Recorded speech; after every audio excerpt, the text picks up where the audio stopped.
Ya, selamat sore.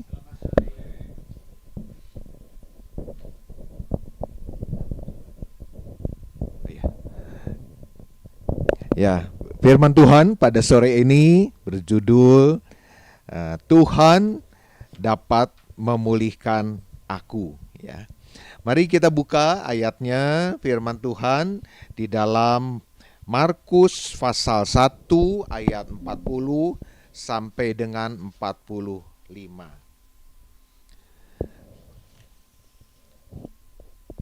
Ya, Markus pasal 1 ayat 40 sampai dengan 45. Saya membacakan ayat 40, saudara-saudara baca 41. Jadi genap saya baca, ganjil saudara-saudara, ya. Saya baca ayat 40 yang genap. Yesus menyembuhkan seorang yang sakit kusta. Seorang yang sakit kusta datang kepada Yesus dan sambil berlutut di hadapannya, ia memohon bantuannya, katanya, "Kalau engkau mau, engkau dapat mentahirkan aku." Saudara-saudara,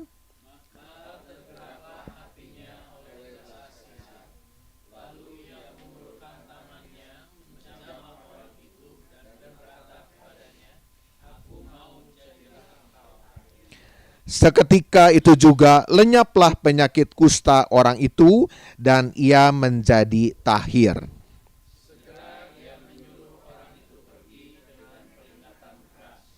Ingatlah, janganlah engkau memberitahukan apa-apa tentang hal ini kepada siapapun, tetapi pergilah, perlihatkanlah dirimu kepada imam dan persembahkanlah untuk pentahiranmu persembahan yang diperintahkan oleh Musa sebagai bukti bagi mereka.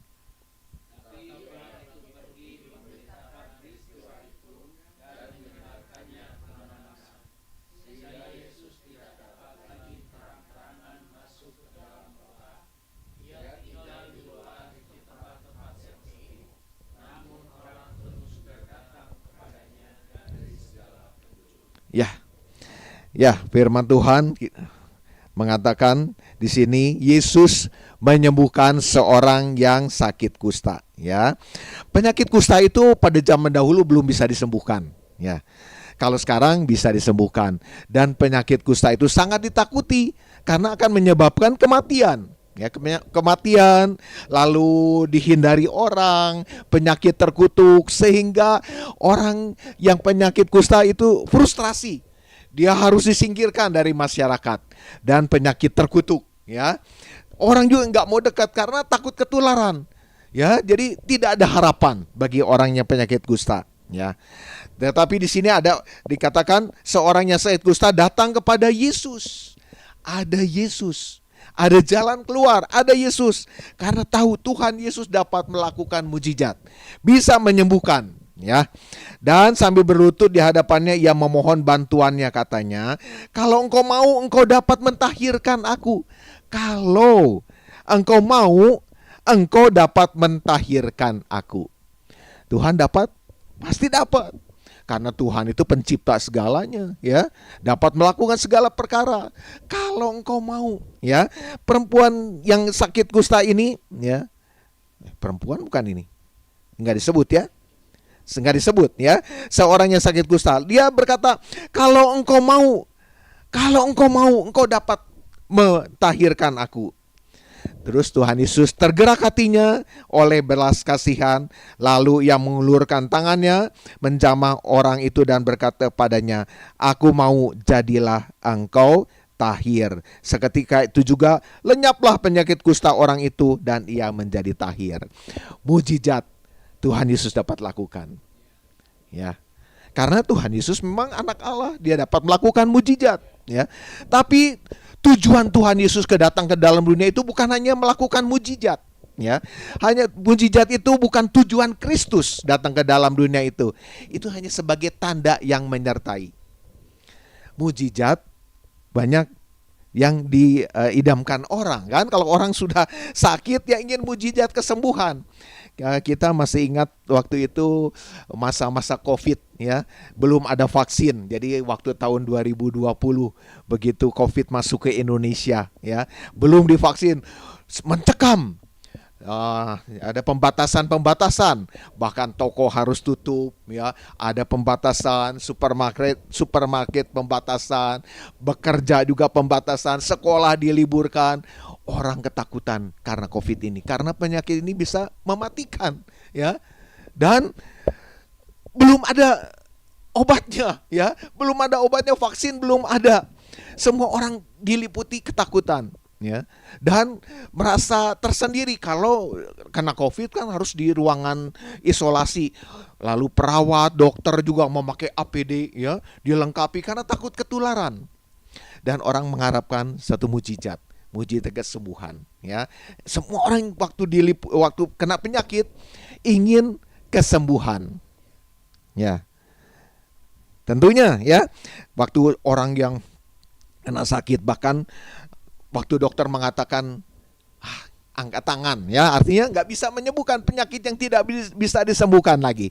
Waktu dokter angkat tangan, orang yang menderita sakit, yang dokter mengatakan saya angkat tangan, meskipun dia mengatakan, tuh dokter, saya mau bayar berapapun juga asal saya sembuh, saya mau bayar, ya.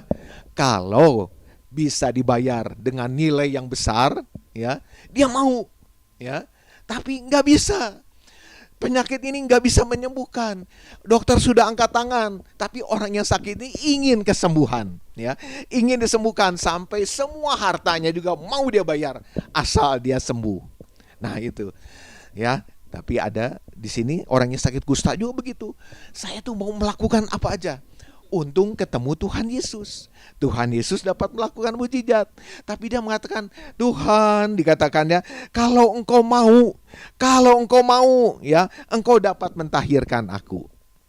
Ya, hanya Yesus yang bisa melakukan kesembuhan pada saat itu, pada penyakit kusta. Waktu COVID juga banyak orang yang tidak disembuhkan, ya. Siapa yang bisa menyembuhkan? Yaitu Tuhan Yesus. Sudah dikatakan oleh Nabi Yesaya. Kita baca, ya, di dalam Yesaya pasal 53 ayat 5. Yesaya pasal 53 ayat 5.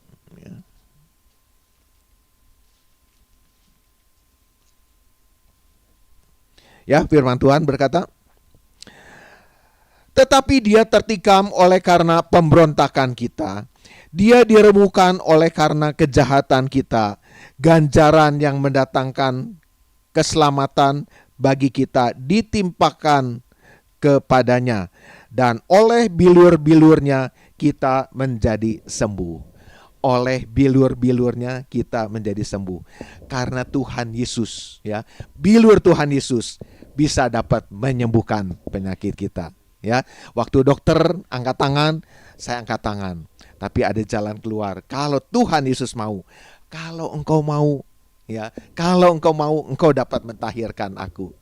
Waktu dokter angkat tangan, tapi kalau Tuhan Yesus mengatakan, aku mau engkau sembuh, bisa sembuh, ya. Jadi saudara-saudara nggak usah takut, ya. Kalau kita punya Tuhan Yesus, kalau kita mengharapkan mujizat, ya, Tuhan Yesus dapat menyembuhkan kita. Tapi jangan kalau selalu minta mujizat, lalu Tuhan Yesus menyembuhkan. Ya, misalnya begini sajalah, ya. Kalau saya perkirakan misalnya saya sakit, Tuhan, saya minta mujizat kesembuhan, sembuh. Nanti sakit lagi, Tuhan, saya minta mujizat, sembuh. Nanti sudah umur 100 tahun begitu, umur panjang, sakit, Tuhan, aku minta kesembuhan, sembuh. Sembuh terus. Udah 110 tahun, sakit lagi, Tuhan, aku minta kesembuhan, bilur-bilurnya telah menyembuhkan aku, sembuh. Atuh gak mati-mati.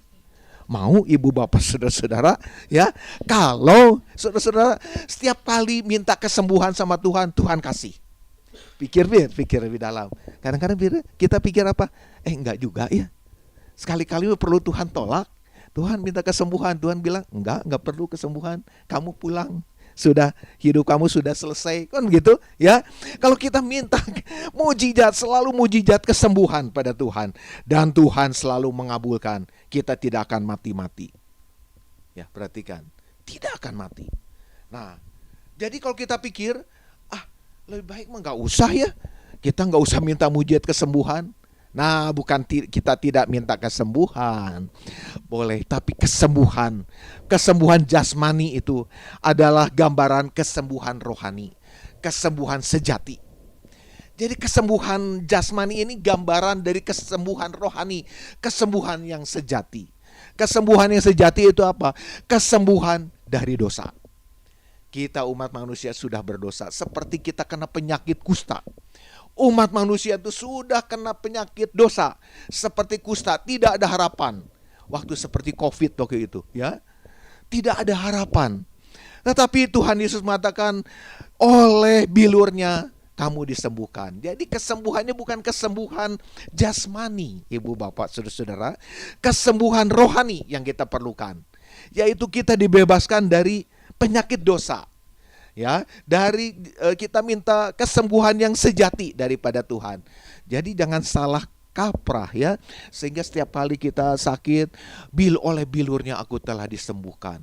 Bukan kesembuhan jasmani ini, kesembuhan rohani. Waktu rohaninya sakit, ya, itulah kesembuhan rohani. Dosa kita merupakan penyakit yang menggerogoti ya hidup kehidupan kita. Orang yang berdosa itu seperti orang kena penyakit kusta, ya, akan mati. Orang yang berdosa itu akan mati, akan binasa. Tetapi Tuhan Yesus datang ke dalam dunia, ya. Dia mengatakan oleh bilurnya kamu disembuhkan. Jadi mujizat itu bukan tujuan Kristus. Kristus datang ke dalam dunia ini untuk menyelamatkan kita, ya. Jadi kesembuhan jasmani itu jadi hanya gambaran saja dari kesembuhan rohani, ya. Nah, ibu bapak, saudara-saudara, kalau kita mengerti hal ini, seperti orang kusta ini mengatakan kalau engkau mau. Jadi Tuhan Yesus dapat melakukan segala perkara. Ya, kalau Tuhan tidak mau, juga itu kedaulatan Tuhan. Jadi kita jangan memaksa Tuhan, ya. Kita hanya serahkan kalau Tuhan mau. Waktu kita sakit, waktu dokter angkat tangan, Tuhan, dokter sudah angkat tangan. Kalau engkau mau, aku bisa disembuhkan. Tuh, tergantung keputusan Tuhan. Tuhan mau atau tidak. Bagi perempuan kusta ini, aku mau engkau sembuh, ya. Tapi kalau Tuhan mengatakan aku tidak mau, kesembuhan jasmani nggak apa-apa. Yang penting kita kesembuhan rohani, yaitu kita diselamatkan. Kita menjadi anak-anak Allah, ya. Kita orang berdosa, tetapi kita dibenarkan oleh Kristus, ya. Jadi banyak orang mengatakan kamu sakit, oleh bilurnya kamu sembuh. Coba, nggak mungkin kalau orang sudah sakit, kata dokter sudah nggak ada obatnya. Kalau sudah saatnya kita minta kesembuhan daripada Tuhan, dan Tuhan mengatakan pulang, ya. Kalau nggak pulang-pulang, disembuhkan terus aja, hidup terus, ya. Jadi kita serahkan pada tangan Tuhan, ya. Waktu kita sakit, Tuhan kalau engkau mau, engkau dapat mentahirkan aku. Tapi kalau Tuhan tidak mau mentahirkan, ya tidak apa-apa. Asal kita disembuhkan dari penyakit dosa kita, ya. Kita orang berdosa, ya. Coba kita baca di dalam Roma pasal 5 ayat 9, ya.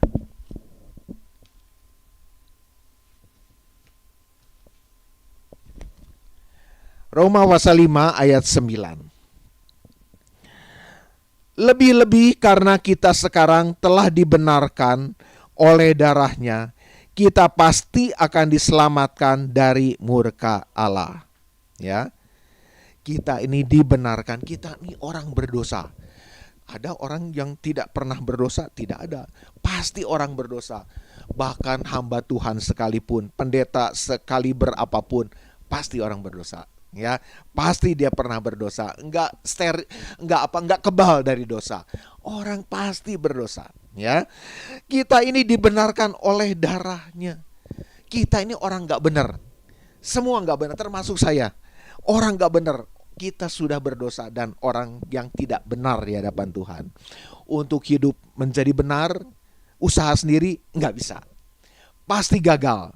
Tetapi dikatakan kita ini dibenarkan oleh darahnya. Tuhan datang ke dalam dunia itu bukan hanya melakukan mujizat, ya, tapi dia mencurahkan darahnya untuk kesembuhan rohani, kesembuhan yang sejati, ya. Kesembuhan sejati supaya kita ini dibenarkan, ya. Kita sakit orang yang tidak benar, tapi kedatangan Kristus, kita ini disembuhkan dari tidak benar menjadi benar.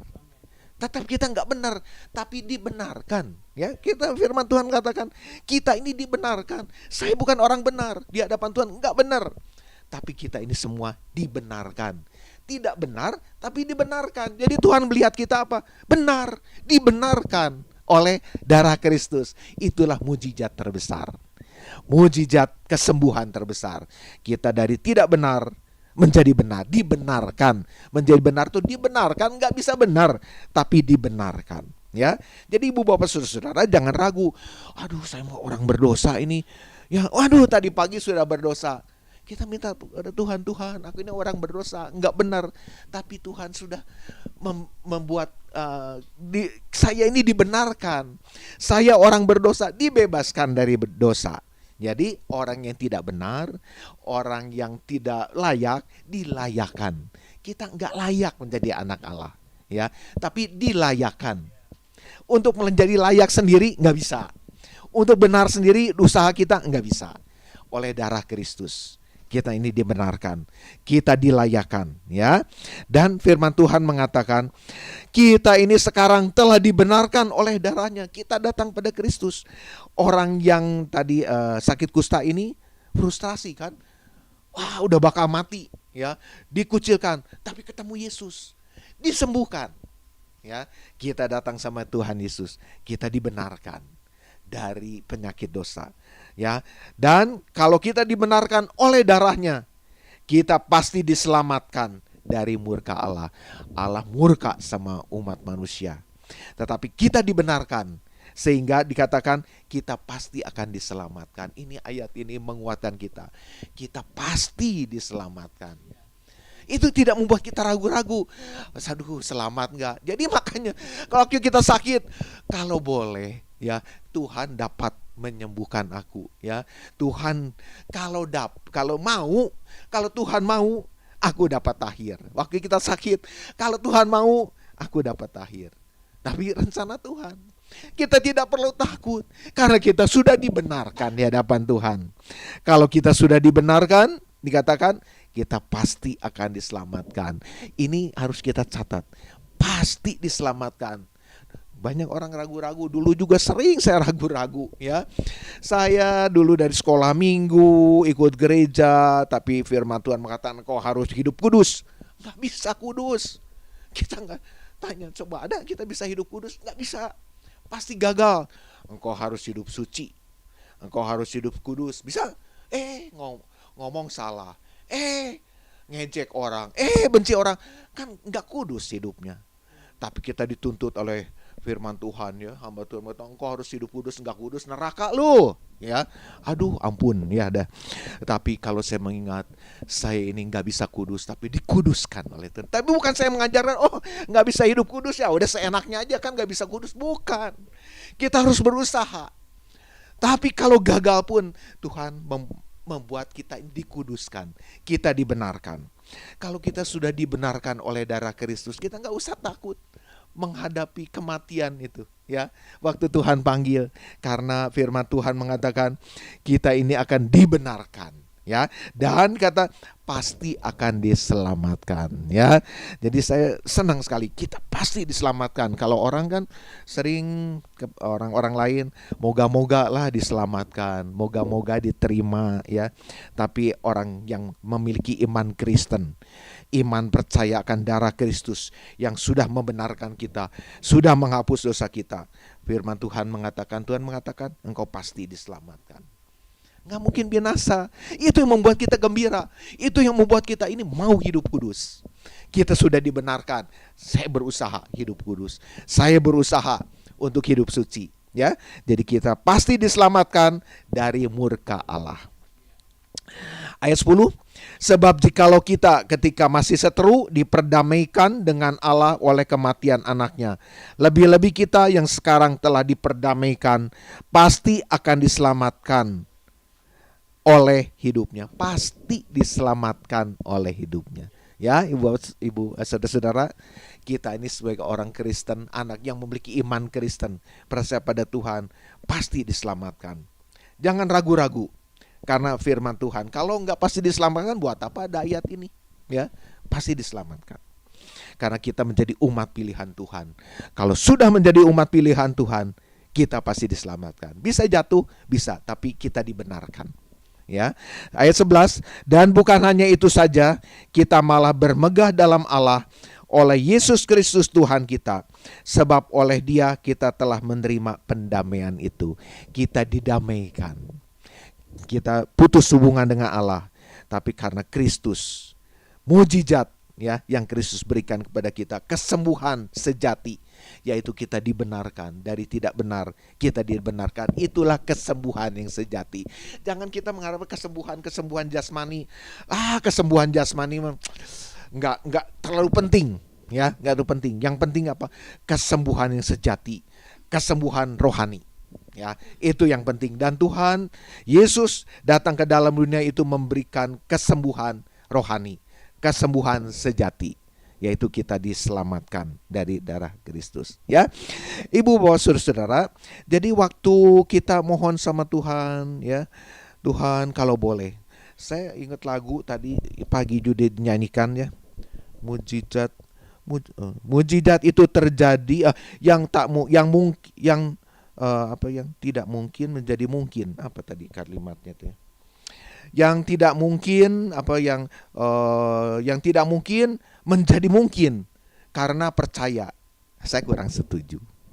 Yang mustahil terjadi asal kita percaya. Yang mustahil terjadi asal kita percaya. Ibu saudara percaya. Jadi kalau kita percaya, jadi mustahil selalu terjadi. Menurut saya enggak setuju. Ya, jadi kalimat nyanyian tadi mengatakan ada, bukan tadi yang di sini. Lagi pagi saya ikut nyanyian. Ini enggak cocok. Yang mustahil terjadi. Yang mustahil menjadi mungkin. Yang mustahil menjadi mungkin asal kita percaya. Ibu bapak saudara-saudara percaya Kristus, percaya kan? Kalau kita percaya Kristus, atau segala yang mustahil tak terjadi. Yang mustahil menjadi mungkin. Apa betul? Tidak. Kita percaya itu bukan sesuatu yang mustahil jadi mungkin, ya. Mustahil jadi mungkin. Mustahil sembuh. Kita percaya jadi sembuh. Enggak. Ya, itu yang pendapat saya, ya. Saya tidak setuju. Asal kita percaya semua sakit hilanglah. Gitu. Itu ada kedaulatan Tuhan. Ada rencana Tuhan. Kalau tadi juga orang yang kusta tadi mengatakan engkau dapat mentahirkan aku. Tapi urusan tahir atau tidaknya itu mah urusan Tuhan. Tapi engkau dapat menyembuhkan aku. Tapi urusan sembuh atau tidaknya itu mah urusan Tuhan. Tapi yang penting kita kesembuhan rohani. Tuhan sudah menyembuhkan rohani kita, ya, kesembuhan yang sejati. Jadi asal kita percaya semua sakit hilanglah. Jadi ada lagu, asal percaya saja semua sakit hilanglah. Kita percaya semua sakit hilang? Enggak, tetap dia sakit, ya, tetap sakit. Bukan itu, bukan sakit jasmani ini. Jadi kadang-kadang orang, kamu percaya ya sembuh. Saya juga pernah sakit, ya. Kalau sakit, percaya dong, nanti pasti sembuh. Saya sudah percaya, tapi nggak sembuh. Atau saya bukan orang percaya, ya.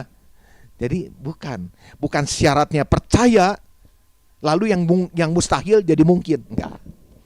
Semuanya mungkin, tapi atas seizin Tuhan, atas rencana Tuhan, ya. Karena bisa Tuhan juga tidak memberikan apa yang kita minta. Jadi bukan hanya percaya, kita percaya bahwa kita ini sudah dibenarkan itu. Memiliki iman bahwa kita ini dibenarkan. Kita orang yang bobrok, orang yang tidak benar, tapi kita dibenarkan, dianggap benar. Tidak benar tapi dianggap benar. Tuhan bisa tolak orang yang percaya, ya. Permintaannya ditolak. Apa dia? Orang yang bukan orang rohani, orang rohani. Coba kita baca, ya. Di dalam 2 Korintus 12 ayat 7. 2 Korintus 12 ayat 7. Dan supaya aku jangan meninggikan diri karena penyataan yang luar biasa itu, maka aku diberi suatu duri di dalam dagingku, yaitu seorang utusan iblis untuk menggocok aku, supaya aku jangan meninggikan diri. Tentang hal ini, aku sudah 3 kali berseru kepada Tuhan, supaya utusan iblis itu mundur daripadaku. Tetapi jawab Tuhan kepadaku, cukuplah kasih karuniaku bagimu, sebab justru dalam kelemahanlah kuasaku menjadi sempurna. Sebab itu terlebih suka aku bermegah atas kelemahanku, supaya kuasa Kristus turun menaungi aku. Nah, ini siapa? Paulus, ya. Paulus orang rohani. Dia percaya, pasti percaya. Kehidupan kerohaniannya, wah, jangan dikatakanlah dia cuman begitu aja. Dia hebat secara rohani. Dia minta tuh kepada Tuhan, dia kalau bisa dikatakan ya, supaya dikatakan 3 kali dia berseru pada Tuhan. 3 kali. Sekali, 2 kali, 3 kali minta sama Tuhan. Tetapi jawaban Tuhan kepadanya apa? Dikatakan, tetapi jawab Tuhan, cukuplah kasih karuniaku kepadamu, ya. Cukup kasih karunia kepadamu. Cukup kasih karunia apa yang Tuhan berikan kepada kita? Kita dibenarkan, bukan itu melebihi semuanya. Kita orang berdosa dianggap tidak berdosa. Ya, orang berdosa kan, tapi dianggap tidak berdosa. Tidak benar, dianggap benar sama Tuhan. Itu cukup buat kita. Yang lain tuh tambahan lah. Waktu kita minta, ya, bukan kita percaya, Paulus orang percaya kok, rohaninya hebat, tapi waktu minta kepada Tuhan, Tuhan katakan, cukup kasih karuniaku kepadamu. Waktu kita minta kepada Tuhan, ini juga pelajaran bagi kita. Waktu kita minta kepada Tuhan, Tuhan minta gini. Waktu jawaban Tuhan, cukup kasih karuniaku kepadamu. Wah, kita menerimanya. Ya benar Tuhan. Ya, aku cukup menerima kasih karunia Tuhan lebih besar, yaitu apa? Oleh bilurnya aku disembuhkan, bukan kesembuhan jasmani, kesembuhan rohani, kesembuhan sejati, itu yang aku perlukan. Karena gak bisa, yang bisa menolong kita dari penyakit rohani ini, penyakit dosa, kita harus binasa. Tetapi siapa yang bisa menyembuhkan kita? Ya, hanya Tuhan Yesus Kristus. Hanya Yesus Kristus. Jadi cukup kasih karunia Tuhan bagi kita. Jadi apa yang terjadi sebetulnya, Tuhan tuh selalu menyertai anak-anaknya. Ibu, bapak, saudara-saudara, kalau kita sudah disembuhkan dari penyakit rohani, kita menjadi anak-anak Allah. Ya, bukan kita membanggakan diri, wah anak Allah, kita gak layak, tapi kita dilayakan. Tidak layak, tapi dilayakan. Dan Tuhan selalu menyertai anak-anaknya, menyertai kita, dan tidak pernah, ya, meninggalkan kita sedetik pun. Ibu, saudara perhatikan, Allah, Tuhan Yesus tidak pernah meninggalkan kita sedetik pun. Dia selalu menyertai kita, ya. Dan Tuhan punya maksud yang baik bagi kita semua. Enggak ada maksud yang jelek. Tuhan mempunyai maksud yang baik bagi anak-anaknya, ya. Dan kadang-kadang kita diberikan suatu duri seperti ini. Paulus dikatakan duri itu supaya dia bisa lepas. Tapi Tuhan katakan cukup kasih karuniaku. Itu untuk apa? Waktu kita minta, Tuhan tidak memberi. Ya, kadang-kadang diberikan hal yang tidak enak. Itu untuk menghajar kita, untuk mendidik kita. Coba anak yang gak dihajar, gak pernah dididik, ya, gak pernah dikasih gak dikasih ajaran, jadi liar anaknya. Kadang-kadang kita perlu didikan daripada Tuhan, perlu hajaran daripada Tuhan. Dia melalui segala cara yang tidak menyenangkan. Bukan kita menjadi anak Tuhan lalu mulus-mulus saja. Jadi iring Tuhan, oh pasti diberkati.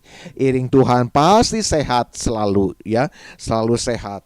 Tapi kadang-kadang kita diberikan hajaran oleh Tuhan, didikan oleh Tuhan, yang kadang-kadang kita tidak merasa, kadang-kadang kita merasa, aduh, rasanya hajaran ini membuat kita ini terhimpit begitu. Tapi kasih karunia Tuhan itu cukup. Dan Tuhan tidak pernah meninggalkan kita sedetik pun, ya. Dan Tuhan mengatakan kita ini menjadi orang yang berkemenangan, ya. Kita sudah dimenangkan. Kenapa kita menjadi orang yang susah, ya? Kita selalu mengharapkan mujizat kesembuhan jasmani, ya. Itu nggak penting, ya. Yang penting kita ini mendapat kesembuhan secara rohani. Dan kita menjadi umat yang berkemenangan. Tuhan tidak pernah meninggalkan kita. Tuhan sudah memberi yang terbaik. Allah begitu mengasihi kita. Dan Tuhan sudah membenarkan kita.